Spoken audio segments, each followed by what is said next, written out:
ഒരു സാധാരണ മരക്കഷ്ണത്തെ തകർക്കാനാവാത്ത ഫർണിച്ചറുകളാക്കി മാറ്റുന്ന വസ്തു.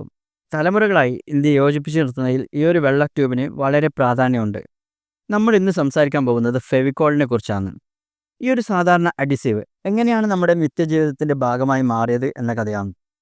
ഫെവിക്കോൾ ആരംഭിക്കുന്നത് 1959-ലാണ്. അതുവരെ ഉപയോഗിച്ചിരുന്ന അനിമൽ ഫ്ലാറ്റിൽ നിന്നുള്ള പശ മാറ്റി പിഡിലൈറ്റ് ഫെവിക്കോൾ ലോഞ്ച് ചെയ്തു. ഫർണിച്ചർ ഇൻഡസ്ട്രിയിൽ ഇതൊരു റെവല്യൂഷൻ തന്നെയായിരുന്നു.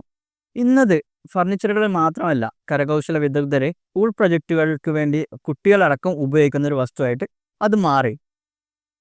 1980-കളായതോടെ ബ്ലൂ എന്ന വാക്കിന് ഒരൊറ്റ അർത്ഥം ഉണ്ടായിരുന്നുള്ളൂ, ഫെവിക്കോൾ. ഇന്ന് ആ ഒരു പ്രൊഡക്റ്റിന് പകരമായിട്ട് അറിയപ്പെടുന്ന ഒരു ബ്രാൻഡായിട്ട് മാറാൻ ഈ ഒരു ബ്രാൻഡിന് സാധിച്ചിട്ടുണ്ട്. ഫെവിക്കോളിനെ കൂടുതൽ പോപ്പുലർ ആക്കിയതിൽ അതിൻ്റെ പരസ്യങ്ങൾക്ക് വളരെയധികം പ്രാധാന്യമുണ്ട്. തിങ്ങി നിറഞ്ഞു പോകുന്ന ബസ്സുകളും തകർക്കാനാവാത്ത മുട്ടയുടെ ആ ഒരു പരസ്യങ്ങളൊക്കെ നമ്മുടെ മനസ്സിൽ ഇന്നും തങ്ങി നിൽക്കുന്നതാണ്.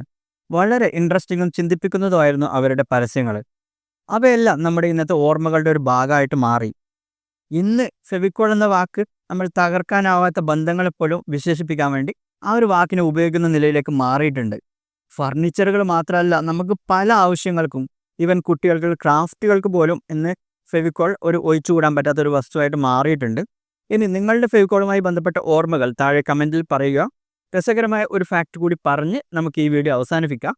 ഫെവിക്കോളിൻ്റെ ആദ്യത്തെ പരസ്യം തന്നെ ഫെവിക്കോൾ കൊണ്ട് ചേർത്ത വേർപ്പെടുത്താനാവാത്ത 2 മരക്കഷ്ണങ്ങൾ 2 ആനകളെ കൊണ്ട് വലിക്കുന്നതായിരുന്നു.